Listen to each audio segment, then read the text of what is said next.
Student, oscillation chapter का आज ही हमारा नेक्स्ट वीडियो है। तो आज हम कुछ एग्जांपल सॉल्व करने वाले हैं। सो न्यूमेरिकल्स देखते हैं आपके टेक्स्ट बुक का न्यूमेरिकल 5.10।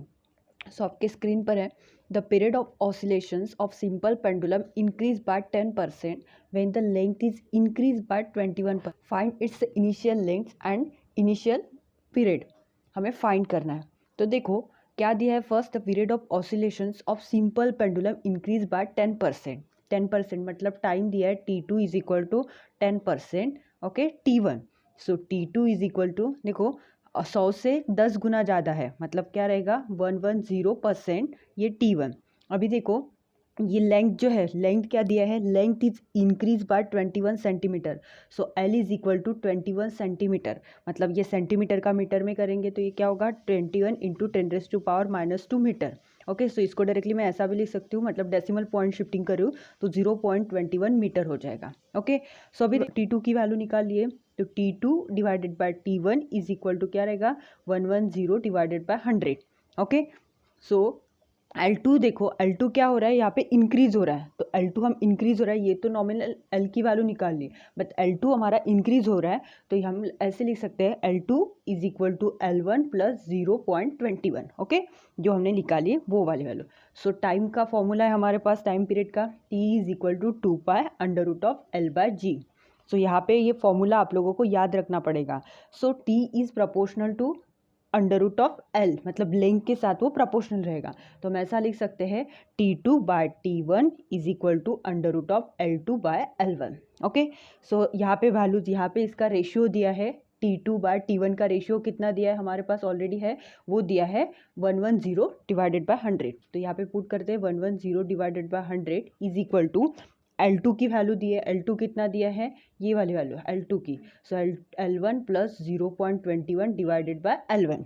ओके, अगर हम स्क्वेयरिंग करते हैं, यहाँ पे स्क्वेयरिंग करेंगे तो ये क्या होगा, मतलब ये 0 0 गेट कैंसिल, मतलब 11 का स्क्वायर 121 और 10 का कितना होता है 100 होता है, इज इक्वल टू ये L1 plus 0.21 divided by L1। Okay, so इसको कैलकुलेट करेंगे, मतलब ये अगर मैं डायरेक्टली ऐसा लिखती हूँ, ये 121 इंटू 10⁻⁻2। ओके, ये डेसिमल पॉइंट मैं इस साइड शिफ्ट कर रही हूँ, मतलब ये 121 इंटू 10⁻⁻2, तो इसका डायरेक्टली क्या होगा, ये डेसिमल पॉइंट शिफ्टिंग, मतलब 1.21 लिख सकती हूँ, तो इसके जगह पे मैं डायरेक्टली ऐसा लिख रही हूँ 1.21 is equal to L1 plus 0.21 divided by L1। Okay, so अभी क्रॉस मल्टीप्लिकेशन करते हैं, तो क्रॉस मल्टीप्लिकेशन करेंगे तो ये क्या होगा 1.21 L1 is equal to L1 plus 0.21। Okay, so 1.21 L1 minus ये L1 उस साइड जाएगा, मतलब माइनस में चला जाएगा, is equal to 0.21। Okay, so L1 मैंने कॉमन निकाल लिया, मतलब 1.21, यहाँ पे कुछ नहीं है, मतलब क्या रहेगा 1 रहेगा, is equal to 0.21।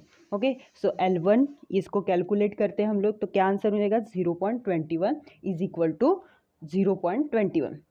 Okay, so L1 is equal to 0.21 divided by 0.21, मतलब L1 कितना मिल रहा है हमें 1 मीटर इतना। ओके, तो लेंथ हमें मिल गई है 1 मीटर। फाइंड क्या करना है, time period. Okay, so length तो इनिशियल निकाल ली, अभी टाइम पीरियड के लिए क्या इक्वेशन है, तो देखो यहाँ पे सॉल्व कर रही हूँ।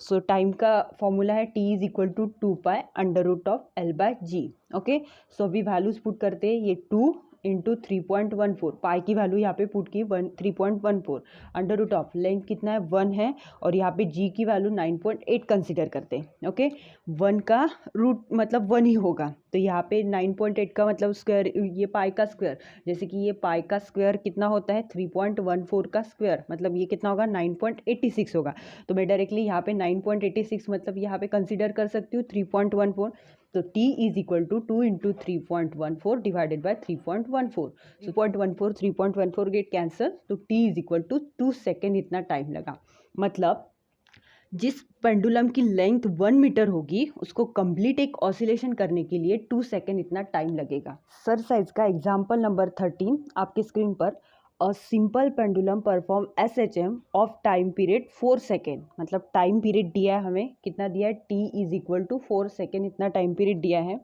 उसके बाद how much time after the crossing mean position, अगर कोई पार्टिकल मीन पोजीशन से करता है वो मीन पोजीशन, तो उसके लिए उसका टाइम क्या रहेगा, मतलब टाइम जो है वो स्मॉल टी से दिखाते हैं और कैपिटल टी मतलब होता है हमारा time period. Okay, so will the displacement of the bob at 1/3 of the amplitude, 1/3 of the amplitude, displacement के लिए एक्स लेते हैं और 1/3 ऑफ एम्पलीट्यूड मतलब a/3 रहेगा। ओके, सो जैसे हमने पढ़ा था, अगर मेरा ये मीन पोजीशन है, मीन पोजीशन से कोई अगर हमारा ऑब्जेक्ट निकलता है तो डिस्प्लेसमेंट का इक्वेशन क्या रहेगा, x is equal to sine omega t. अगर वो एक्सट्रीम पोजीशन से निकलता है तो क्या रहेगा, x is equal to cos omega t. ये हम लोगों को याद रखना है, हमें पता है x is equal to a sine omega t. Okay, so after this position, मतलब मीन पोजीशन के बाद जब ये डिस्प्लेसमेंट होता है तब ये रहता है displacement, x is equal to a sine omega t. अभी x की वैल्यू पुट करते हैं तो क्या है, a/3 is equal to a sine omega t. Okay, so omega की वैल्यू हम लोग 2π/t पुट करेंगे, तो ये क्या होगा equation, a/3 is equal to a sine omega के जगह के 2π/t और ये हुआ स्मॉल t। ओके, सो यहाँ पे a गेट कैंसिल हो गया। ओके, तो मतलब क्या होगा, ये 1/3 इज इक्वल टू साइन 2π/4, क्योंकि टाइम दिया है ऑलरेडी 4, इसलिए हमने 4 पुट किया टाइम की जगह पे, टाइम पीरियड इंटू टी। तो ये क्या होगा, 2 1 2 2 2 4, मतलब यहाँ पे ये 1/3 इज इक्वल टू साइन ये π/2 इंटू टी। ओके, सो ये π/t को मैं इस साइड शिफ्ट कर रही हूँ, मतलब ये होगा π/2 t is equal to sine inverse 1/3। Okay, sine inverse 1/3, sine inverse 0.333। Okay, ये π/2 जैसे वैसे रहेगा, ये t। अभी हमें ये निकालना है 0.333, ये साइन में हमें लॉग टेबल्स पे देखना है। तो देखो नेचुरल साइंस में जाना, नेचुरल साइन में जाने के बाद हमें 0.333 देखना है। तो कहाँ पे वो नंबर देखेंगे, तो ये देखो 0.3305 है, 3322 है, 3338 है, 38 पड़ा होता है तो 3322 लेते, तो 3322 मतलब यहाँ पे 19 डिग्री और ये क्या है 24 मिनट। यहाँ पे नीचे जो दिया है वो डिग्री दिया है, 4 डिग्री दिया है, 0.4 डिग्री, और ये है मिनट वाला, तो ये हुआ 19 डिग्री, यहाँ पे लिखा है ये डिग्री वाला, और ये जो होता है वो मिनट्स होता है। तो अगर हम 3322 में अगर 11 ऐड करते हैं तो कितना होगा हमारा, मतलब हमें डायरेक्टली आंसर मिल जाएगा 3333 वाला। तो हम लोग देखो ये 11 की ऊपर वाली रो, मतलब ये क्या है 4 मिनट, तो अगर 24 में हम लोग 4 मिनट ऐड करते हैं तो कितना होता है 28, 28 29 30, मतलब ये दो ही नंबर बैलेंस है ना। तो अगर मैं डायरेक्टली 30 लिख रही हूँ तो 30 मिनट लिख दी, तो यहाँ पे मैं 30 मिनट ही लिख देती हूँ, तो 19 डिग्री 30 मिनट होता है। ओके, ये लिख लिया साइन का 0.33, ये π/2 इंटू टी जैसे वैसे। अब टी मिनट मतलब क्या होता है, हाफ डिग्री होता है, तो यहाँ पे मैं 19 डिग्री 5 मिनट ले रही हूँ। ओके, सो 30 मिनट मतलब हाफ होता है, इसलिए मैंने 5 मिनट कंसिडर किया। सो अभी देखो π/2, पाई मतलब क्या होता है 180 होता है, तो यहाँ पे 180 डिवाइडेड बाय 2 इंटू टी, तो ये क्या होगा 19.5 डिग्री इज इक्वल टू, ये हुआ 19t। ओके, इसको कैलकुलेट किया तो 90, तो यहाँ पे देखो 195 divided by 90 is equal to t, तो इसको कैलकुलेट करेंगे तो टी हमें मिलेगा 0.2166 सेकेंड इतना। ओके, वाला न्यूमेरिकल देखो आपके स्क्रीन पर, a simple pendulum of the length is 100 centimetre performing SHM, length दी है 100 सेंटीमीटर, 100 सेंटीमीटर मतलब कितना होता है 100 इंटू 10⁻⁻² मीटर, क्योंकि सेंटीमीटर का हमने मीटर में कन्वर्ट किया। सो नेक्स्ट क्या है, the restoring force acting on the Bob of the mass 50 ग्राम, मतलब मास भी दिया है हमें, m इज इक्वल टू 50 ग्राम दिया है, तो ग्राम का किलोग्राम में मतलब 50 इंटू 10⁻³ kg। ओके, सो अभी देखो नेक्स्ट हमें दिया है रिस्टोरिंग फोर्स, हमें फाइंड करना है, displacement from the mean position it's 3 centimetre, मतलब डिस्प्लेसमेंट x की वैल्यू दी है 3 सेंटीमीटर, सेंटीमीटर का मीटर में फिर से 3 इंटू 10⁻² मीटर। तो ये जो है ये ऑलरेडी CGS, मतलब CGS में दिए, तो आप लोग अगर CGS में कैलकुलेट करना चाहते हो तो आंसर भी CGS में लिखना, ये हमने SI में कन्वर्ट किया है। ओके, सो SI में कन्वर्ट करते हो तो SI में आंसर लिखना। तो यहाँ पे अगर कोई पार्टिकल है तो ये पार्टिकल SHM परफॉर्म कर रहा है, तो उनके बीच का हमें रिस्टोरिंग फोर्स निकालना है। तो रिस्टोरिंग फोर्स हमें पता है इस डायरेक्शन, मतलब ये मीन पोजीशन है, मीन पोजीशन पे अगर ये एक्सट्रीम पोजीशन है तो इसके इस डायरेक्शन में क्या रहता है, रिस्टोरिंग फोर्स रहता है। तो रिस्टोरिंग फोर्स मतलब हमने देखा था ये इस डायरेक्शन में एक mg फोर्स लगता है, बट ये कंपोनेंट क्या बनता है mg cos थीटा, और इस डायरेक्शन में ये जो बनता है mg sin थीटा वाला कंपोनेंट बोलता है। और यहाँ पे रिस्टोरिंग फोर्स F हमें कैलकुलेट करना है, तो restoring force F is equal to minus k x होता है।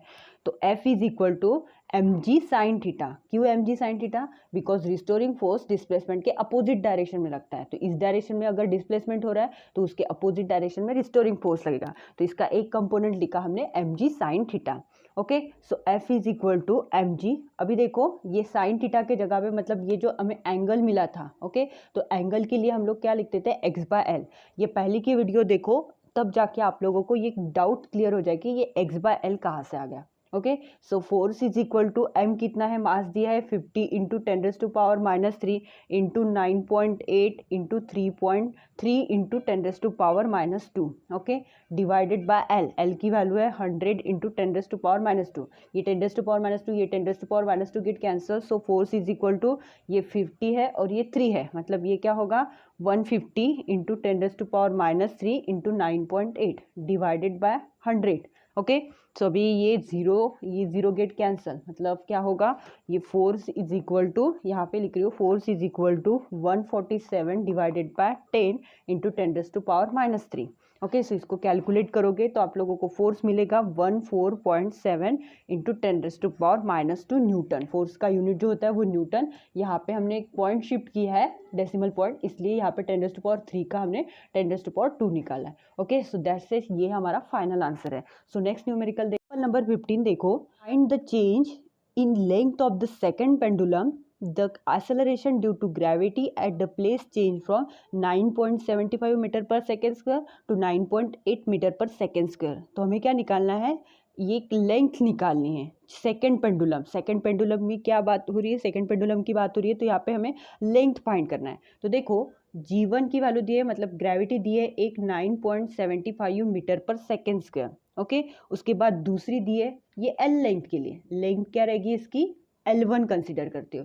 ओके, दूसरी जो वैल्यू दी है वो कितनी दी है 9.8 मीटर पर सेकेंड स्क्वायर, और उसकी लेंथ जो है वो कितनी दी है L2, मतलब L1 लेंथ के लिए G की वैल्यू क्या रहेगी ये, और L2 लेंथ के लिए हमारी G की वैल्यू ये रहेगी।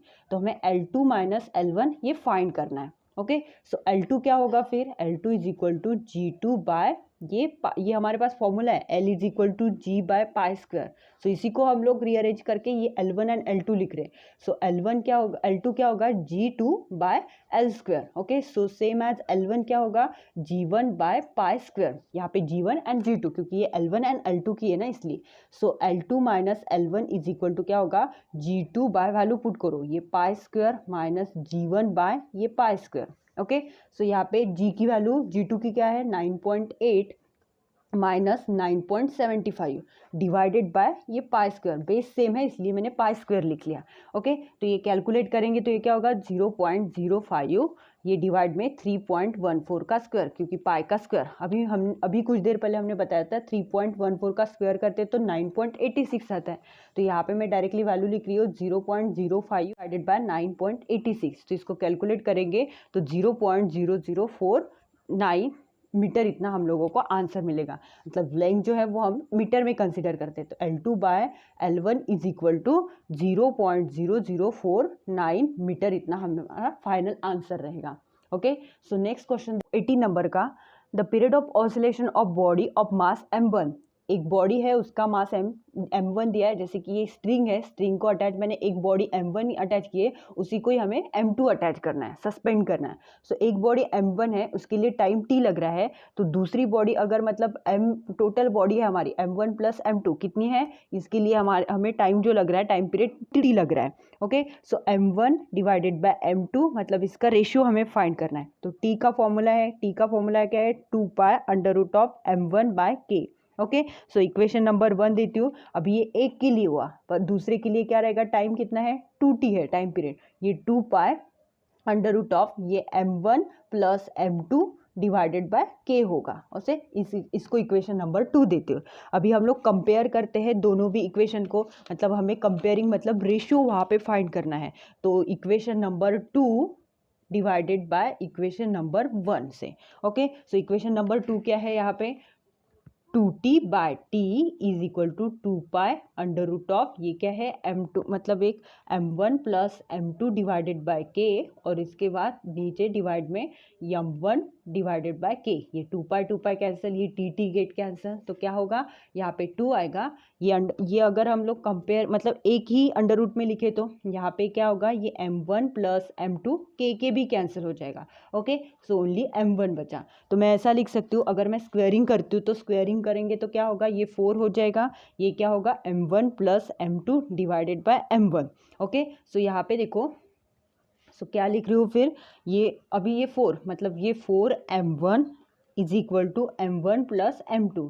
ओके, ये m1 अगर इस साइड जाता है तो मतलब ये क्या होगा, 4m1 minus m1 is equal to m2। Okay, so ये क्या होगा, 3m1 is equal to m2, मतलब ये m1 divided by m2 is equal to 1/3, मतलब हम m1 is to m2 is equal to 1:3 बोल सकते हैं, मतलब इसका रेशियो क्या आएगा, 1:3 आएगा। ओके, सो ये हमारे आज के टॉपिक के न्यूमेरिकल्स थे। सो इसके बाद हम नेक्स्ट लेक्चर में देखेंगे। So thank you for watching.